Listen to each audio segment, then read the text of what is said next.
What's up, everybody? Welcome to the Dice House and the DCUO commentary. Bringing this video today because, man, lots happened. Lots happened in the past week, especially yesterday. Yesterday just like blew up with all this information coming out about DLC9 War of the Light. Now, they didn't really show the powers or anything like that, but in a creative director letter from Jens Anderson yesterday, we did get to learn a little bit about what exactly the new tanking power, the new Rage Red Lantern tanking power is going to be like. As you guys know, tanking power is Rage.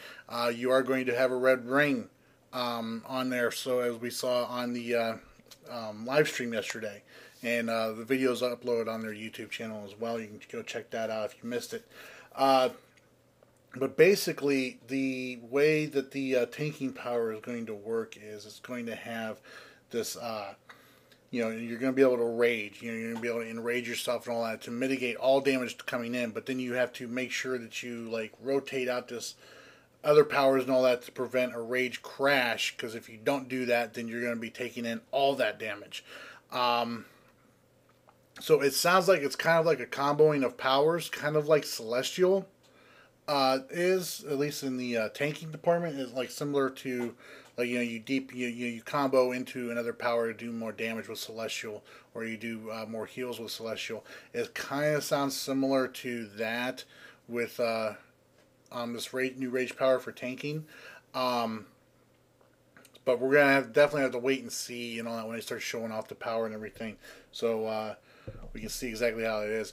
But they do say that if you may be able to, if you get down good and all that, get some good practice in there, in with it, that you may be able to just keep that zero, damage taking in rage part up the entire time. Keep your rage crash immunity mitigation up the entire time. It may not take any damage at all. So you can guarantee I'm going to be looking into that. And everything, because I want to get back into tanking.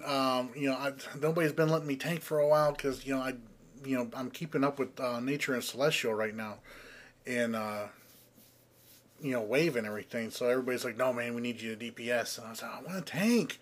I miss tanking." But so there's that. We got to see the new Metropolis. The revisioned Metropolis, at least part of it. Last night with the live stream there, and it looks really cool and all that, seeing all these red and blue and green and yellow mists going around and everything. And we got to see some really cool stuff with the iconics that the iconic heroes and villains that are being affected by this stuff. So we got to see what the Yellow Lantern Scarecrow looks like, the Blue Lantern Flash, the Blue Lantern Canary. We saw a Green Lantern Hawkman even. It all looks fantastic. And I'm really looking forward to this DLC. Unfortunately, it is a few months off still. What do we got to do in between now and then? Well, let's see. Update 32 should be hitting hopefully this week, if not next week, most likely. I do know MEPS put out on the forums that it has been submitted to PSN for review, so they're just waiting for PSN to approve it, and we'll get it put up on live.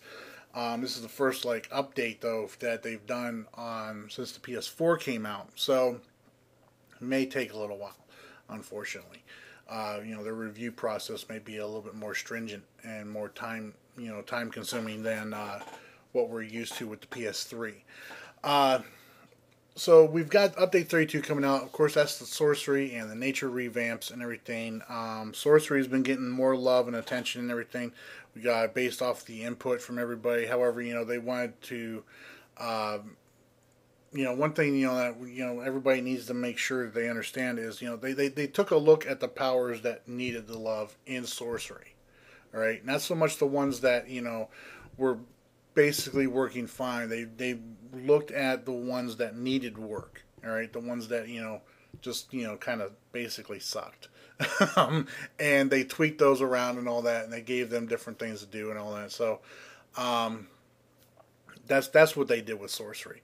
So I mean, if it's not getting other powers aren't being improved and everything like that, it's because they're for right now they're okay. I'm sure there's other tweaks and everything like that they're going to do to those powers down the road and everything. But they wanted to get this out, make sure everything got fixed with these two powers.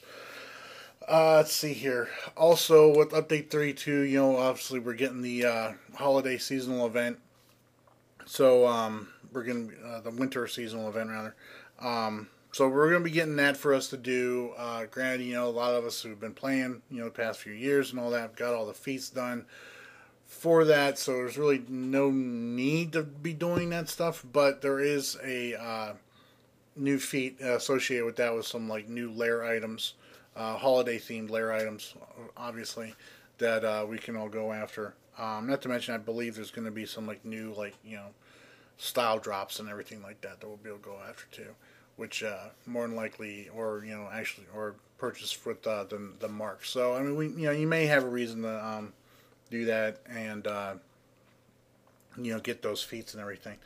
And then of course down the road here, before this DLC drops and all that, we've got other things possibly coming to us. Hopefully coming to us. One of which being the new PvP season, which I'm really looking forward to. That should keep a lot of folks involved and all that. I mean, granted, I know there's not a lot of people out there who enjoy the PvP as much as I do, but at the same time, it's not, the new PvP season is not going to be as drawn out and tedious as the previous one. They're removing the replays from it, so no more lockouts for earning marks right there. Also, there's only one set of gear you need to grind for, and the marks of valor that we have now are going to be used for the next PvP season. So if you have marks of valor saved up and all that, you'll be able to use those. And if you're frugal and thinking ahead, you're saving up your reward boxes that you're earning now, if you're capped, so that you can just keep using those marks up to get your new set of gear.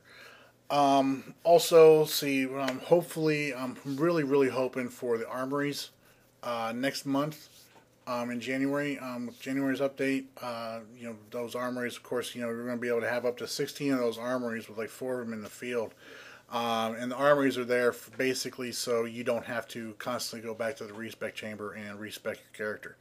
I know a lot of people are upset and concerned about the cost of extra armories. A lot of people want them to be account bound. Honestly, folks, if they make them account bound, they're going to cost more on the marketplace. That's what I'm looking at right there. And it made me look at the, if you don't believe me, look at the Legends tunes. Everybody thinks the Legends tunes, at $10 or 1,000 station cash or 1,000 marketplace cash are too expensive. I've said this before myself. I think they cost too much. But then this armory situation made me look at things differently with that, in regards to that, because with the Legends characters, you can redeem those as many times as you want on your account. You bought that Legends tune and all that. You can, roll up a new tune today, and you can go in there and redeem that exobyte data for that Legends character. And like, if you purchase Wonder Woman as a level 5, when you get level 5 and you start doing Legends, you can go in there using Wonder Woman. You're not stuck with just Robin. So, and that's because they're account bound and they're not bound just to that character. So if they make the armories account bound, all right, then they're going to cost a lot more. And honestly, how many characters do you have that really need to have like 3 or 4 armories? Not many. Not many, most likely. So I've got 15 tunes, and I'm probably only going to need the one free one for like 3 of those. I'm getting like 6 for my main because I'm just really tired of specking a lot of those skill points. So yeah, I mean, I don't really see why or where everybody's upset that they're not going to be account bound. They're only bound to that character. I think it's a good thing because honestly, it's going to lower the price for each one that you have to buy off the marketplace. So I wouldn't complain too much, folks. In the long run and all that, is going to be cheaper for you because you won't have to buy, you say you want to buy 3 of them, okay, you're not spending like $10 a pop on each one. All right, maybe you'll be spending like $4 or $5 on each one. Yeah, it may not even be that much. I don't know. But yeah, lots of information, all that. I'm gonna provide you guys a link in the description, all that, for the creative director letter that Jens put out. Also, you can find their live stream video they did last night on their YouTube channel. There, they didn't show off any of the new power, unfortunately. That's going to be coming in a future live stream. But they did show off some great environment and and art and the art process and everything, the art concepts and stuff like that went into making this DLC. And I'm really looking forward to it. I'm looking forward to seeing how it goes. A lot of people are complaining though about the size of the content involved and everything like that. There's only like one 8-man raid in there. Well, they've been saying from the get-go that this is supposed to be like smaller, small group content. Small group content. They've been saying that from the mid-game because they did out of order with Origin Crisis and Sons of Trigon. All right, so they're doing it in order this time. With this DLC, starting off with a small group content here. I'm actually, honestly, I'm surprised there's an 8-man raid in this, but they're starting off with the small content first, and then the next DLC, which is going to be the Amazon Fury, loosely titled, by the way. That's going to be the large group content. Also, with this DLC coming up and all that, you got Marks of Reality saved up. Hold on to them because you're going to be able to use those to purchase the new gear that is we're going to be able to get on it. So everybody's already seen the pictures of the the red, the green, the blue, and the yellow lantern suits and everything. I think they look fantastic. It's kind of a mix of like armored and flex suit type and everything. It looks really sweet. Some people got some complaints about all that. The red lantern, I think, needs to have the shoulders brought in a little bit more. I don't know. And of course, this is so nice getting jailed right at the end of the raid and all that. But yeah, I'm keeping up with nature and Celestial in there, putting out damage and stuff like that. So I can't complain too much. Anyways, I'm curious to know what you all think about this DLC and everything we found out. Let me know what you all think about all this stuff in the comments below. I think this is some fantastic news we've got coming out. This DLC is looking amazing. It's just looking absolutely freaking amazing. I'm looking forward to seeing exactly what all we get in this DLC, and especially with the power. I want to see more with the rage power, because I'm going to be switching to it, to tank and everything, at least temporarily. I don't know, and if I really fall in love with it, I may stay. I may stay red. I don't know. I know my buddy Trex is staying red. He's a big Lantern fan though. But yeah, like I said, let me know what you guys think in the comments below. If you liked the video, please do so by giving it a thumbs up. And if you haven't done so already, please subscribe. Until next time, you guys all take care. Bye.